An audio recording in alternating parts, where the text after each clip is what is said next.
What's up, marketers? In today's video, I'm gonna show you the 5 questions you need to ask yourself before you launch a new ad creative on Facebook ads or TikTok ads. Whenever I'm viewing ad creative at Basis, these are commonly the questions that I pose to the team when I'm reviewing the ad creative before it gets to the client and before we launch it in the ad accounts. I can guarantee you that all 5 of these questions are gonna help you make better creative. And number 4 is the one that I see really big brands messing up on the most. So let's go ahead and dive in. The first question you need to ask yourself when reviewing any piece of ad creative, and this is going to be specifically for video content, is can you tell what the product is at second 1, at second 3, or at second 5? When is the product or service being introduced in the ad creative? I've often found that the later it takes to understand what is actually being sold, the worse the performance is, but this is not always the case.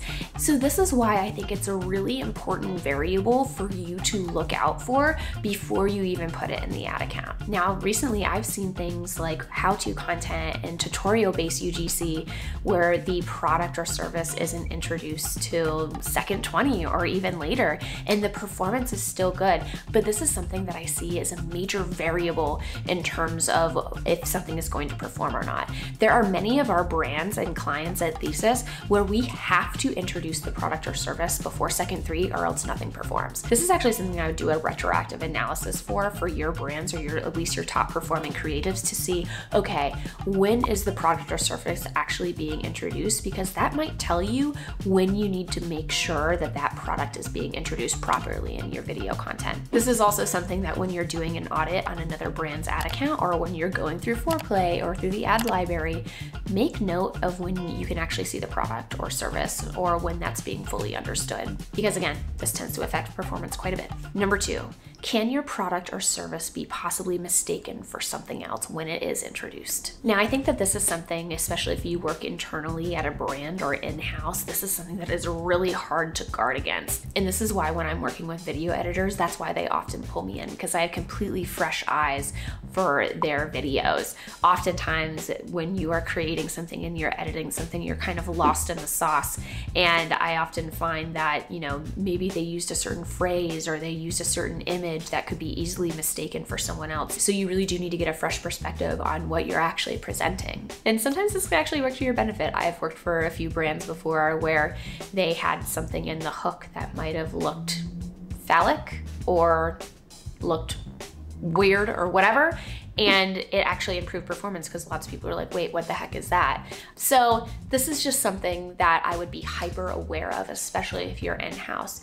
Could your product or your service be mistaken for something else? And a good way to tell if this is already happening is to look in the ad comments, because oftentimes if you're confusing people, people will ask questions, but sometimes they won't, because the #1 way to get people to scroll is to confuse them and not interest them enough. Number 3 is my most favorite question, and it's the one that frankly annoys me the most because I see tons and tons of brands breaking this rule or like doing the opposite of what's right.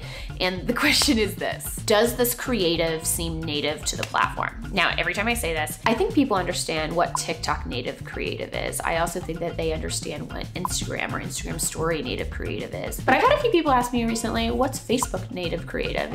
It's not. It's mostly just Instagram, right? But your creative does need to be made for the specific platform that you are advertising on, right? So again, I think this is really easily talked about. Like, you can't take something that's for Instagram stories or for Instagram and then put it on TikTok. That's generally not going to perform as well. But the TikTok to Instagram and Facebook pipeline is actually very good. But more what I mean about this is when I see brands making UGC and they end up using brand-owned fonts or brand-owned colors, this is like the #1 way to tank performance on your UGC. No one is going to look at your ad and say, oh, they used brand-owned font or brand-owned colors, I have that affinity more. No, you are actually going to alienate people because you are going to signal to people that it is marketing and it is an ad and that it's bullshit. So anytime I see brands doing this, I'm like, what are you doing? What what logical reason do you have for this? And it's because they want brand interwoven infinity, and it's like, this actually doesn't exist. I'm probably one of the marketers that is way more in tune with brand-driven creative and why certain branding is important, but this is just one of those things that I've actually tested to death, and using brand-owned fonts in UGC is a surefire way to kill your performance. Just don't do it. Use native fonts, please. Number 4 is another question that I see particularly when working with really big brands or in-house teams, which is, to what extent are you using brand-owned terms? And are these brand-owned terms absolutely clear to your viewers? I often see this happen when brands are using the name of the product in their advertisement, and they think that their product name is actually communicating what the product actually is, but there's some room for ambiguity. So I would take a step back and really take a look at where you're using brand-owned terms or product names or any type of other branding terms, and ask yourself, is this actually clear to the end user? Again, you can mine your comments and see if people are already confused, but you can also show to outside sources who are involved in the brand, because I bet there are going to be a few things that stand out that aren't exactly clear. And again, if you're confusing them, you're losing them. Number 5 is more or less an action that you need to take when reviewing every single ad creative. You need to take a step back from your creative. You need to hold it on a mobile device, because that's likely where it's going to be showing up. And you need to look at it as a user would look at it and ask yourself visually, what stands out the most? What messaging points stick out? And is any of it at all hard to retain or read? Oftentimes I find brands are trying to shove a lot of messaging into their ads, and oftentimes it is really hard to retain any of that as a user. Ultimately, the question that you have to ask yourself through this exercise is your creative making the end user work? Because content in 2023 is now meant to delight, it's meant to educate, it's meant to entertain, and people have a lot of expectations for content across all platforms now. And if you are making that end user work unnecessarily, if you're confusing them, if you're telling a long convoluted story, then you're going to lose them, and ultimately you're not going to convert. One of the most common edits that I have when I'm working with my video editors or when I'm working with brand teams is, hey, we need to cut this down, we need to cut this out. This actually is not important. This is not going to actually be a factor that's going to increase conversion. How do we know? Because of all the strategy research that we did, and some of these points aren't even coming up in customer testimonials or press hits or the reputation research that we did.